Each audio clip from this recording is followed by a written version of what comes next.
எல்லாருக்கும் வணக்கம்.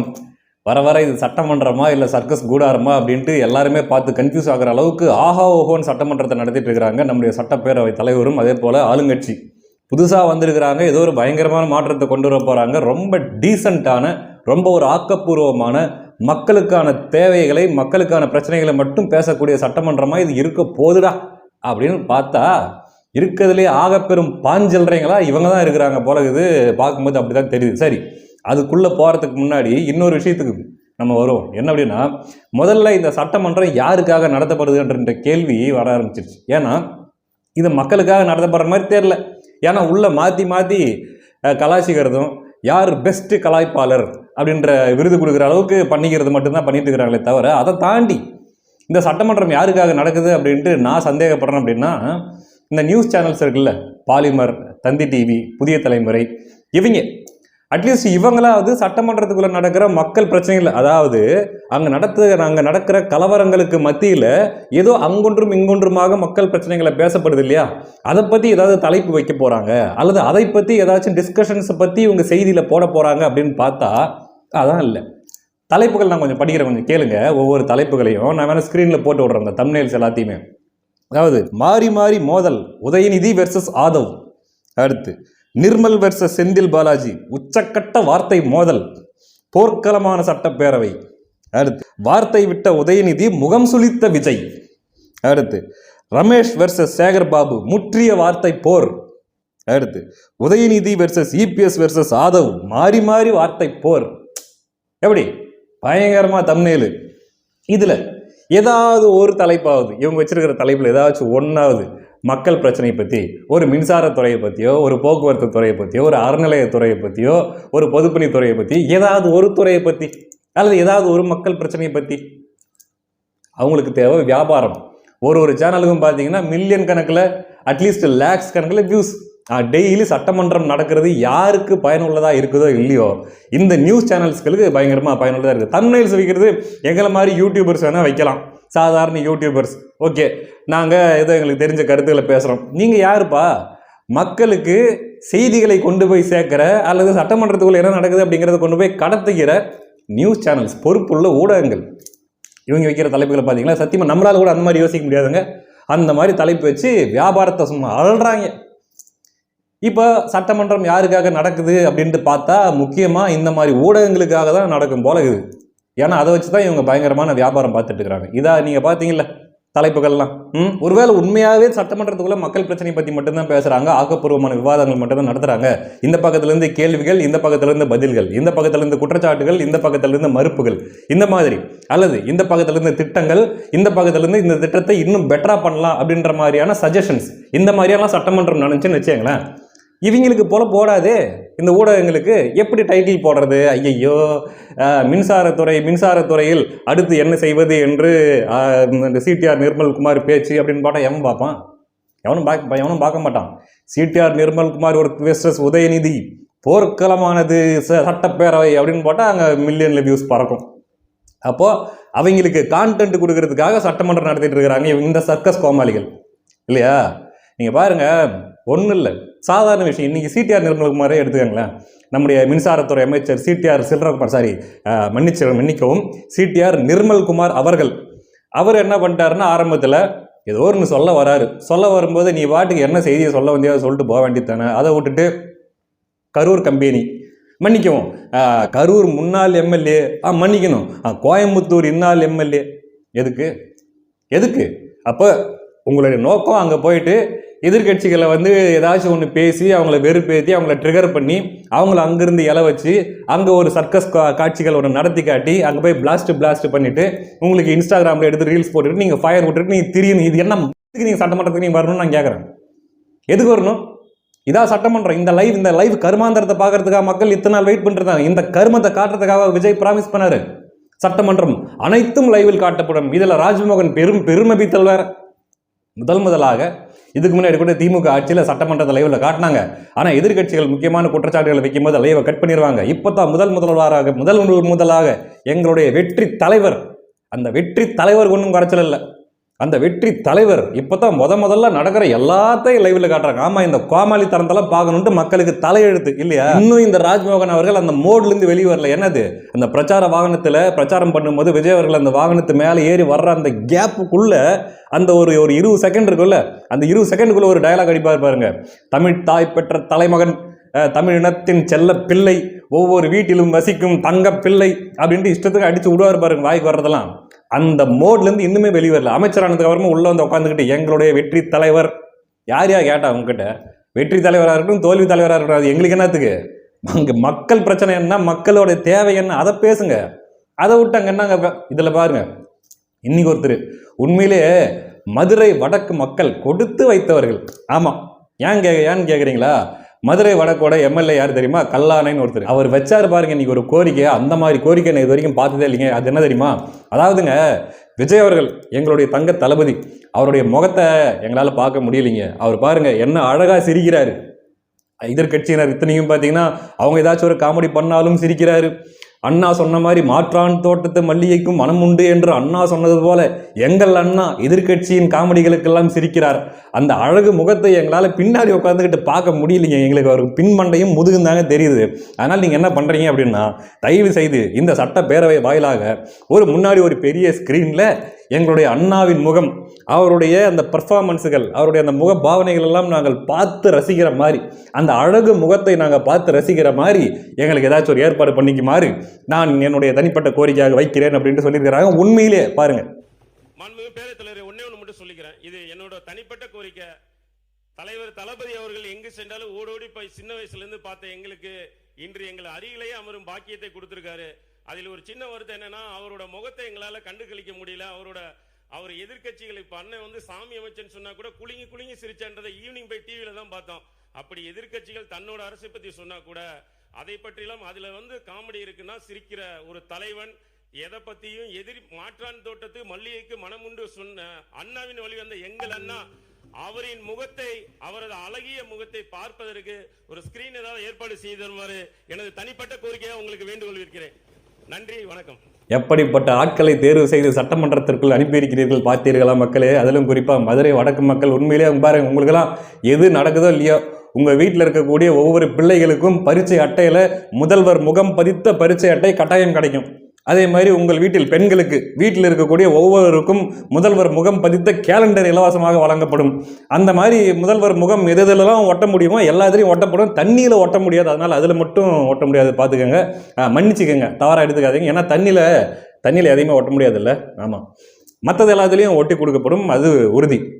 அப்படிப்பட்ட ஒரு ரசிகர் வெறியர் அவர். நம்ம கேட்குறதெல்லாம் ஒன்று தான். ஏங்க, இதுக்கு பேசாமல் சட்டமன்றத்தில் பின்னாடி உட்காந்துக்கிட்டு முதுகு பார்க்க முடியல, ஏன் அவ்வளோ கஷ்டம்? ஸ்க்ரீனில் தான் உங்களுக்கு விஜய் அவர்களுடைய முகத்தை பார்க்கணும். அழகாக ராஜினாமா பண்ணிட்டு போய் வீட்டில் உட்காருங்க. சுறா படத்தை ஒரு 10 வாட்டியும், குருவி படத்தை ஒரு 20 வாட்டியும், அப்புறம் என்னென்ன படங்கள்லாம் இருக்குதோ எல்லாத்தையும் பாருங்க, பார்த்து கண்டு கழிங்க. இதிலே கேட்குறாரு, எங்களுடைய முதல்வரின் முகத்தை கண்டு கழிக்க முடியவில்லை. ச்சே, பாவமே. எப்படிப்பட்ட கோரிக்கை பாருங்க. இந்த மாதிரி நடந்துகிட்டு இருக்குது சட்டமன்றம். இதில் இன்னொரு விஷயம் என்ன அப்படின்னா, ஆதவர்ஜுனா அவர்கள் பேசிகிட்டு இருக்கும்போது அவர் அப்பப்போ எந்திரிக்கிறாரு, பல்பு வாங்குறாரு. இன்றைக்கும் ஒரு பல்பு வாங்கிட்டாரு. எந்திரிக்கும் போது எல்லாரும் ஒரு மாதிரி பேசும்போது இவர் மட்டும் இன்னும் ரொம்ப மெச்சூர்டு பர்சன் ஆகட்டும், ரொம்ப மெச்சூர்டாக இருக்கிற மாதிரியும், மற்றவங்களாம் ஏதோ கொஞ்சம் இம்மெச்சூர்டாக நடந்துக்கிற மாதிரியும் ஒரு தோற்றத்தை காட்டுவார். பாக்கெட்டில் கை விட்டுட்டு பெரிய அவர் பேசுவார்னு வச்சுங்களேன். இதில் இந்த ரியாக்ஷன் சேனல்ஸ்லாம் நீங்கள் நிறைய பார்த்துருப்பீங்க. ஒரு படம் வருது அப்படின்னா அந்த படத்துக்கு ட்ரெய்லருக்கு ஒரு ரியாக்ஷன், அந்த படத்தோட பாட்டுக்கு ஒரு ரியாக்ஷன், அந்த படத்தோட சீன்ஸுக்கு ரியாக்ஷன் அப்படின்ட்டு வெளிநாட்டுக்காரங்கலேருந்து வடநாட்டுக்காரங்கலேருந்து தமிழ்நாட்டுக்காரங்கள் வரைக்கும் எல்லாருமே ரியாக்ஷன் சேனல்ஸ் வச்சுக்கிட்டு அந்தந்த சீன்ஸில் வர்ற அந்த காட்சிகளுக்கு ஏற்ற மாதிரி முக பாவனைகளை கொஞ்சம் இதுதான் அந்த பானம் தயாரிக்கும் முறையோ அப்படிங்கிற மாதிரிலாம் ரியாக்ஷன் கொடுத்துருப்பாங்க இல்லையா? அந்த மாதிரி அதுக்குன்னே ஒரு ஆளை வச்சுருக்கிறாங்க அப்படின்ற மாதிரி தான் தெரியுது. கரெக்டாக ஆதவர்ஜுனா பேசும்போது பின்னாடி ஒருத்தவங்க உட்காந்துருப்பாருங்க பாருங்க, ஒரு லேடி எம்எல்ஏ. அவர் பேச அவங்க ரியாக்ஷன் அப்படின்லாம் கொடுத்துட்டு இருப்பாங்க. உடனே டேபிளில் டம்முன்னு முதலாக தட்டுவாங்க. அதுக்குன்னே அவங்கள எம்எல்ஏவை தேர்ந்தெடுத்து உள்ளே உட்கார வச்ச மாதிரி தெரியுது. அப்படி ஒரு ரியாக்ஷன் பண்ணுறதுக்கான ஆளை உள்ளே வச்சுருக்கிறாங்க.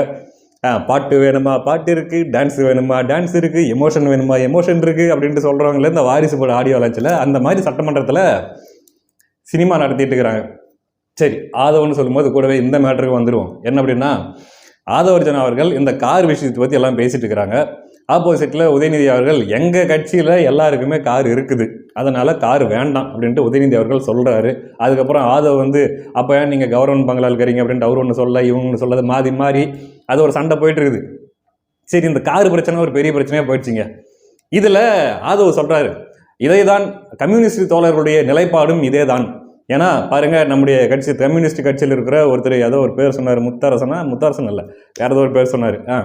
அவரு பாருங்க, அவருக்கு கார் இல்லை, அதனால கம்யூனிஸ்ட் கட்சியின் நிலைப்பாடும் கார் வேணுங்கிறது தான் அப்படின்ட்டு ஆதவர்ஜன் அவர்கள் சொல்ல, அதுக்கப்புறம் நீங்க இருங்க, கம்யூனிஸ்ட் கட்சியினுடைய கருத்தை கம்யூனிஸ்ட் நண்பர்கள் தெரிவிக்கட்டும் அப்படின்ட்டு பேரவைத் தலைவர் சொல்ல, அதுக்கப்புறம் தலித் தொகுதியினுடைய சட்டமன்ற உறுப்பினர் டி ராமச்சந்திரன், எங்க தொகுதிக்காரர் தான், அவர் எந்திரிச்சு கம்யூனிஸ்ட் கட்சிக்கு கார் வேண்டாம் என்பதுதான் எங்களுடைய நிலைப்பாடு அப்படின்ட்டு. தோழர்கள் அங்கிருந்து வராங்க, அந்த மாரிமுத்து அண்ணன் கிட்ட கார் கிடையாது, இதுதான் கம்யூனிஸ்ட் தோழர்களுடைய நிலைப்பாடு. கம்யூனிஸ்ட் கட்சி சார் அவங்க சொல்லுங்க, உங்க கருத்தை சொல்லுங்க. எங்களை பொறுத்தவரை கார் தேவையில்லை என்பது எங்களுடைய நிலைப்பாடு என்பதை தெரிவித்து, ஆட்டு ஐட்டத்தையும் மனுஷ ஐட்டத்தையும் கலந்து ஆதவ மூஞ்சலியை அடிக்க ஒரே கூத்தா போச்சுங்க, ஒரே அசிங்கமா போச்சு குமார்ன்ற மாதிரி ஆகி போச்சு ஆதவர்ஜன் அவர்களுக்கு. இப்படி யார் அங்க பெரிய ஆளு, யார் அங்க கெத்து காட்டுறது, யார் தௌலத்துன்னு காட்டுறதுக்காக மட்டும்தான் சட்டமன்றம் நடத்திட்டு இருக்கிற மாதிரி தெரியுது தவிர, மற்றபடிக்கு அங்கே மக்கள் பிரச்சனைக்காகவோ சமுதாய பிரச்சனைக்காகவோ அந்தந்த பகுதிகள் தொகுதிகள் ஊர்களுக்கான பிரச்சனைகளுக்காகவோ சட்டமன்றம் நடத்துகிற மாதிரி நமக்கு தெரியல.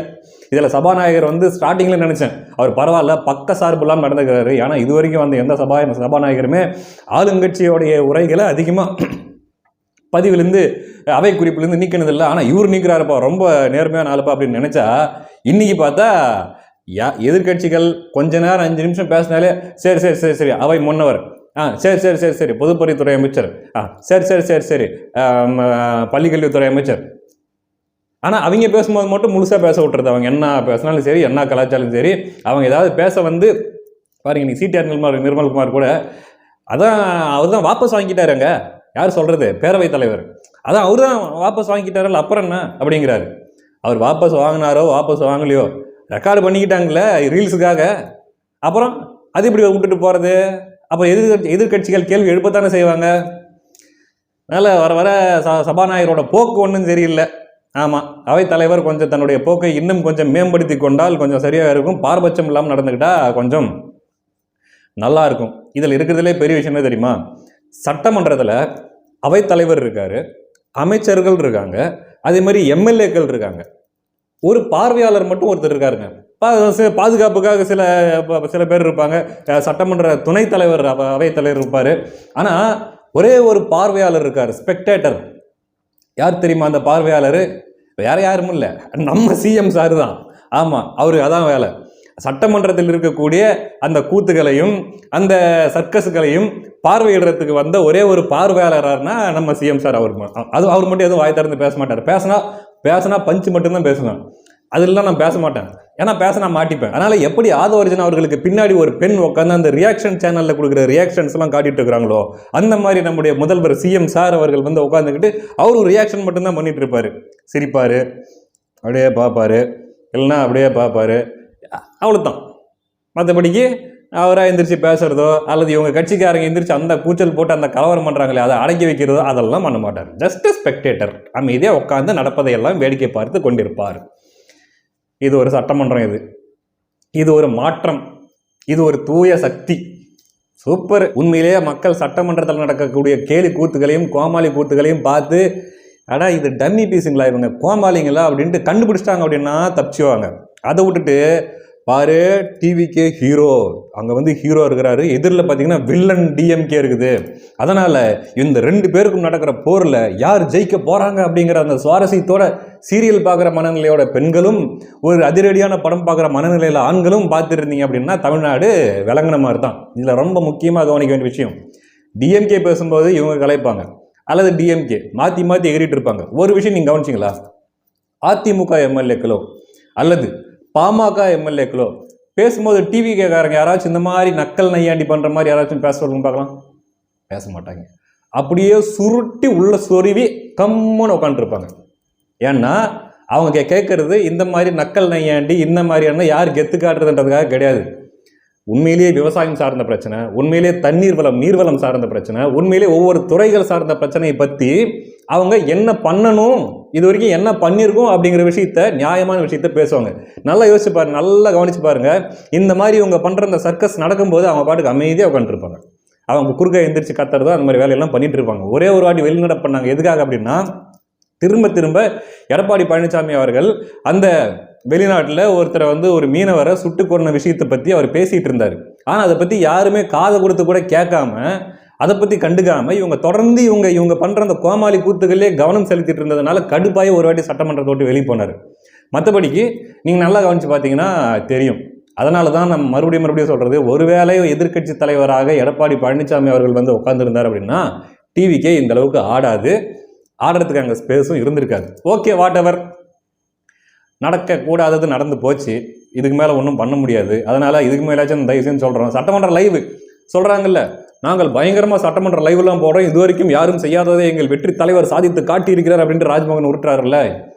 ஏதாவது ஒரு ஸ்கேமில் நீங்கள் மாட்டும்போது, அல்லது ஏதாவது ஒரு மிகப்பெரிய குற்றச்சாட்டில் டிவிகே எம்எல்ஏக்களோ அல்லது மந்திரிகளோ அல்லது யாரோ ஒருத்தர் மாட்டும்போது சட்டமன்றத்தில் நீங்கள் உட்காந்தீங்க அப்படின்னா சட்டமன்றத்தில் எதிர்க்கட்சிகள் உங்களை நோண்டி திருவிடுவாங்க. அன்னைக்கு நீங்கள் லைவ் கட் பண்ணாமல் நிஜமாவே நீங்கள் சட்டமன்றம் நடத்துங்க, ஒத்துக்கலாம். அதே மாதிரி எதுக்கு எடுத்தாலும் நீங்கள் அப்படி பண்ணலையா, திமுக செந்தில் பாலாஜி அப்படி பண்ணலையா, KN நேரு அப்படி பண்ணலையா, அதெல்லாம் நாங்கள் பண்ண மாட்டோம்னு தானே நீங்கள் உட்காந்துக்கிறீங்க ஆட்சியில். அப்புறம் அவங்க அப்படி பண்ணலையா, இவங்க அப்படி பண்ணலையானா அப்புறம் நீங்கள் என்னத்துக்கு? அதுக்கு அவங்களே எழுந்திட்டு போட்டுமே, குறை சொல்கிறதுக்காக உட்காந்துக்கிறீங்க சட்டமன்றத்தில். அதனால் உண்மையிலே ரொம்ப டயரிங்காக இருக்குது பார்க்கறதுக்கு, சட்டமன்றத்தை பார்க்கறதுக்கு. ஆனால் இங்கே என்னடா கரும முடிச்ச இழவுதுன்ற மாதிரி இருக்குது. ஆக்கப்பூர்வமாக கொஞ்சமாவது இதுக்கு மேலேயாவது திருத்திக்க பாருங்கள். சும்மா அவங்க வாய் ஜாலத்தை காட்டுறதுக்கும், யார் பெரிய ஆளுன்ட்டு ரீல்ஸ் போடுறதுக்கும், ரியாக்ஷன் பண்ணுறதுக்கும் அதுக்கெல்லாம் சட்டமன்றம் நடத்திட்டு இருக்காங்க. பார்க்க நல்லா இல்லை. அதனால் இதுக்கு மேலேயாவது முடிஞ்ச அளவுக்கு திருத்திக்கங்க, மக்கள் பிரச்சனையை பேச பாருங்கள். அவ்வளோதான், நம்ம வேற ஒன்றும் சொல்கிறதுக்கு இல்லை. நன்றி.